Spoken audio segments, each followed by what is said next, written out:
Bung Karno yang pasti adalah sosok pemimpin bangsa yang membawa kita menuju peradaban melalui proklamasi. Itu sudah nggak usah ditawar kalau itu.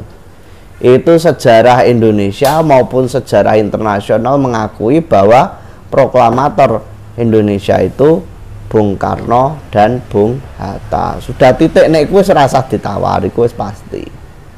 Nah,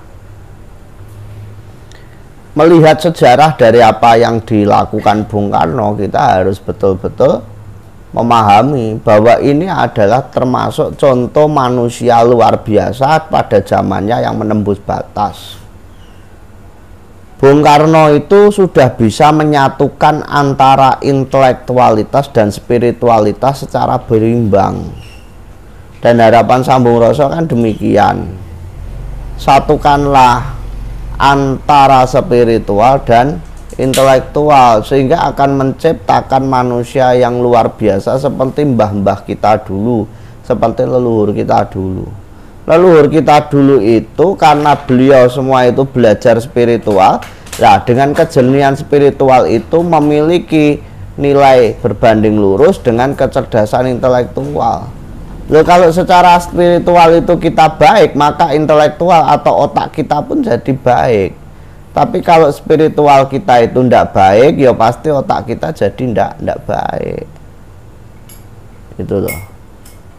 Mbah kita bisa bangun Prambanan, Borobudur dan seterusnya, berarti itu secara intelektual ya, secara kepintaran otaknya kan berarti bukan leluhur yang sembarangan.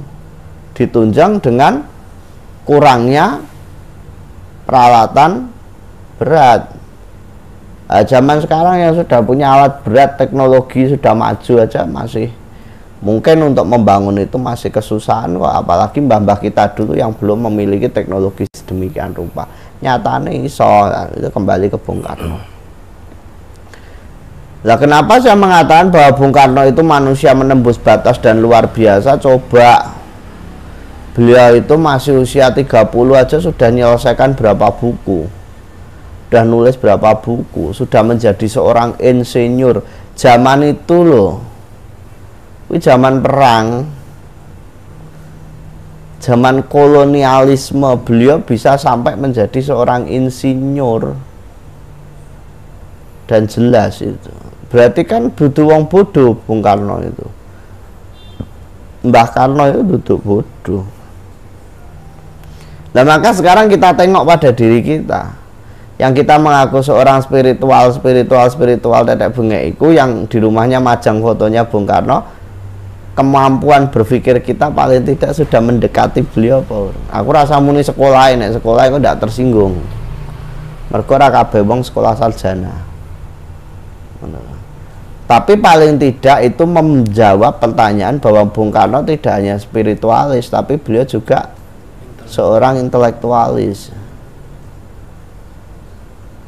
Apalagi beliau itu sangat terkenal dengan orasinya, seorang orator handal. Itu Bung Karno. Nah, orang untuk menjadi seorang orator atau orang yang pandai dalam bidang orasi, nek kira-kira tidak berwawasan luas, tidak punya pandangan visioner dan futuristik, opo iso? Nah, itu kan yang harus kita pikirkan lagi. Lah, itulah kehebatan Bung Karno yang bisa menyatukan pengetahuan alam dan pengetahuan batin sekaligus pengetahuan otak. Itu luar biasa. Dan Tuhan memang sudah mempersiapkan Bung Karno untuk menjadi pendobrak, mangmula disebut Bung Karno. Bung Karno. Bung Karno kabeh. Itu karena sudah dikondisikan sedemikian rupa. Beliau dibuang di Ende lah, di Sumatera lah, sampai kemana-mana. Nah, kalau pemimpin bangsa yang sedemikian luasnya ini kok tidak punya pengalaman sampai di mana-mana, ya mana mungkin bisa memimpin bangsa ini. Iya. Nah, perkara laku spiritual beliau kita amati saja sekarang yang mampu kita amati. Contoh, Wah, diberitakan Bung Karno itu pernah topo di gua Istana, pernah lagi bertapa di Gunung Indrokilo, pernah lagi bertapa di Gunung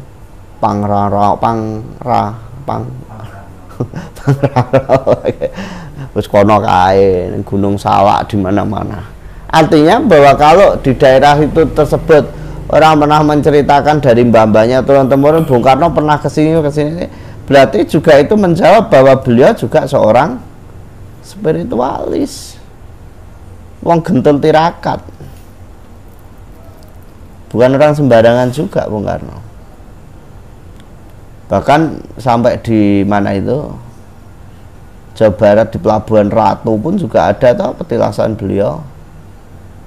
Bahkan sampai ketika beliau menjadi seorang presiden, pemimpin besar Indonesia itu, beliau sampai membangun satu kamar yang khusus untuk Kanjeng Ratu Kidul. Berarti kan menggambarkan bahwa beliau juga seorang spiritualis yang bersinggungan dengan alam-alam demikian. Ayo. Orang-orang yang memiliki tingkat spiritual tinggi berarti secara intelektual juga tinggi, harusnya begitu.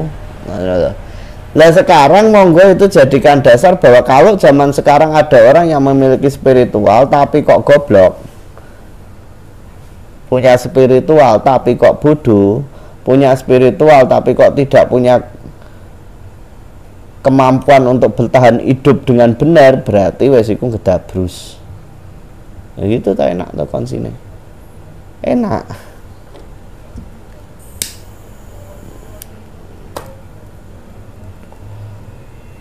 Bung Karno, pemimpin bangsa kita ini sangat memahami bahwa ada dua unsur alam dua unsur jagat yang memang harus diperhatikan, yaitu adalah maskulin dan feminim. Ada kekuatan power laki-laki dan kekuatan kelembutan perempuan, sehingga mbah-mbah kita dulu melambangkan lingga yoni, ya, maskulin dan feminim. Orang Jawa menyebutnya dengan ibu bumi bopo kosong. Nah, sedangkan Wahyu Ning Ratu, penguasa besar, pemimpin besar itu harus bisa menjalankan itu. Ada sosok yang ngomong ibu bumi dan ada sosok yang mewakili Bopo Akoso. Sehingga itu nggak boleh pisah. Artinya menjalankannya tidak boleh terpisah-pisah. Kalau secara fisiknya pisah, monggo. Ya kita lihat pepakem zaman Ramayana yang menghasilkan Hastobroto, 8 watak dewaning laku ratu. Rama Wijaya itu melambangkan seorang dengan karakter maskulin utawa lanang. Lah Lesmana Widagda itu menggambarkan kekuatan power feminisme atau perempuan. Ratu kirip-iripan ngono, ra iso ra irip-iripan. Masuk pada epos Mahabharata. Pada epos Mahabharata kemudian kembali lagi terjadi feminisme dan maskulinisme. Apa itu? Maaf, maskulin dan feminim aja mbok kayak isme ndak kleru malah. Yaitu adalah Kresna dan Arjuna. Kresna menggambarkan seorang yang kuat, lah ayu atau kelembutannya berada pada Arjuna. Nah, sudah kita tarik zaman Bung Karno, maka Bung Karno dan Supriyadi sama. Tanpa itu Wahyu Ratu Ramedun. Sehingga Bung Karno melambangkan feminimnya. Wah, kabeh iki nek Bung Karno mesti terpesona, gak lanang gak wedok. Lah Supriyadi maskulin isine gur perang gerilya.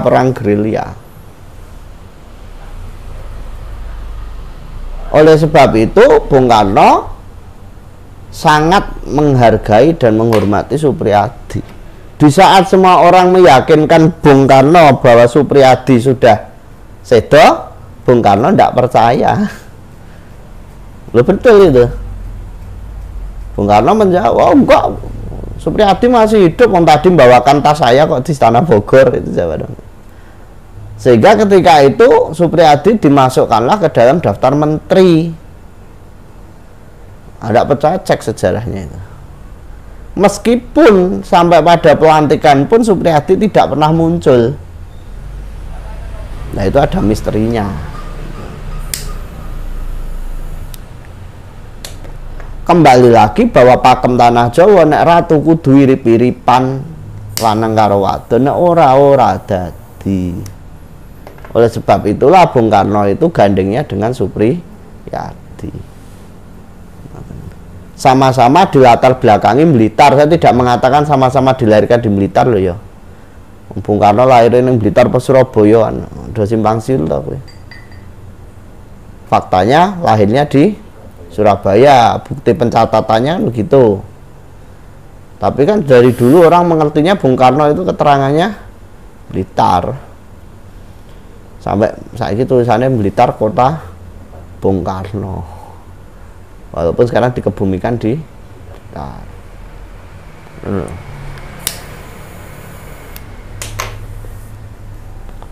Nah, Bung Karno sangat paham itu, sehingga Bung Karno pun juga terus melestarikan kepercayaan, legitimasi daripada kebiasaan-kebiasaan Raja-Raja Mataram.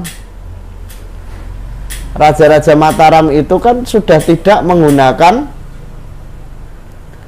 legitimasi seperti zaman kerajaan Hindu-Buddha dengan istilah Hanyokrawati, kan tidak.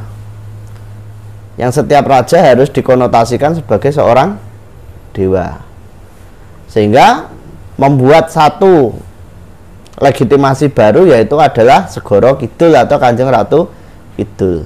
Sehingga baik Keraton Solo maupun Keraton Jogja itu sangat menghormati Keraton Kidul. Nah, itu dilestarikan oleh Bung Karno. Sampai Bung Karno untuk menjaga keseimbangan semesta itu pun beliau membuat pesanggrahan-pesanggrahan selatan. Mulai dari Pelabuhan Ratu sampai yang di Bali juga itu bangun Bung Karno, itu perintah Bung Karno. Nah, oleh sebab itu Bung Karno sendiri sangat memahami konteks penyatuan Bapa-Koso kelawan Ibu Bumi. Beliau melakukan lelaku, lelono, topo, broto, kemana itu beliau jalani semua. Tujuan beliau ketika itu cuma satu, bahwa ada satu serat menyatakan bahwa wong Londo menang Coro, wong Cina menang Bondo, wong Jawa menang Topo. Nah, Bung Karno, leluhur kita ini sangat dibesarkan, terpengaruh dengan budaya Jawa yang sangat kental, sehingga beliau lakukan itu sebagai penebusan, sebagai cara, salah satu cara untuk memerdekakan bangsa kita. Tapi perlu diingat sekali lagi para kadang, ada satu sosok yang memiliki jasa sangat besar terhadap pembentukan karakter Bung Karno, yaitu adalah Bu Inggit Ganarsih, seorang wanita, sosok wanita yang betul-betul ngomong Bung Karno, yaitu adalah Bu Inggit Ganarsih yang ada dari Bandung, nggak salah itu. Nah, dari sosok Bu Inggit inilah Bung Karno menemukan banyak hal tentang pendewasaan, tentang spiritual, tentang banyak hal kehidupan itu. Bahkan beliau yang menempani Bung Karno saat Bung Karno betul-betul berada titik nol, sampai menyatakan aku tidak sanggup lagi. Bu Inggitlah yang memberikan semangat sampai Bung Karno tetap bangkit dan tetap bertahan, berjuang untuk bangsa kita. Tiada gading yang tak retak, ya itulah sehebat-hebat Bung Karno pun ternyata Bung Karno ini juga mengalami kejatuhan. Itulah yang dinamakan tiada gading yang tak retak. Tapi itu hal biasa, saya nggak mau bicara masalah di situ. Lah, Bung Karno sendiri bersama Supriyadi meskipun sama-sama memiliki guru dari Blitar yang akhirnya mecah sendiri-sendiri dengan lakunya, tapi beliau sangat intens berhubungan antara Bung Karno dengan Bung Supriyadi, sehingga sampai medunlah wahyu Bung Karno mendapatkan yang namanya Pucangkala. Pucangkala ini beliau dapatkan di Gua Kala yang ada di Pacitan, sehingga tongkat Pucangkala inilah yang menemani Bung Karno kemana-mana.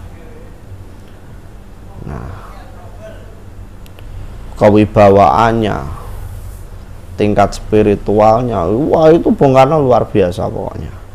Itu nggak perlu kita ragukan lagi, sampai bisa coba Bung Karno itu percobaan pembunuhan berapa kali dan selalu lolos. Itu artinya beliau bukan orang yang biasa, orang yang luar biasa, dan dengan laku spiritual yang tidak sepele. Makanya kita ambil nilai-nilai positif dari itu. Lah Bung Karno sendiri akhirnya melakukan penyelarasan dengan Segoro Kidul, di Pelabuhan Ratu kah, di Banyuwangi kah, di beberapa pantai-pantai yang memiliki pusat-pusat simbol-simbol energi menyatukan Nusantara. Itu sangat beliau pahami, sehingga beliau sendiri pun sangat menghormati Kanjeng Ratu Kidul sampai memerintahkan Basuki Abdullah, seorang pelukis, seniman lukis, legendanya Indonesia, seni rupa, Basuki Abdullah, untuk melukiskan Kanjeng Ratu Kidul. Tercapailah apa yang menjadi cita-cita beliau, tapi setelah itu nggak lama kelihatannya juga Basuki Abdullah mendapatkan musibah. Itu.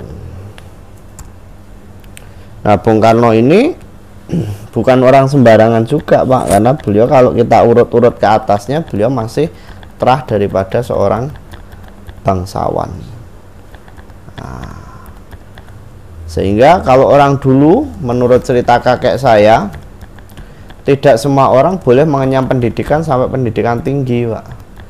Rata-rata hanya sampai ongko telu, tapi Bung Karno bisa sampai mendapatkan dan meluluskan gelar kesarjanaan di ITB ya, salah, mendapatkan gelar insinyur. Nah, kan luar biasa ya, wong zaman biyen iso insinyur. Wah, itu kalau ndak orang bangsawan, orang pinter ya ndak bisa. Itu.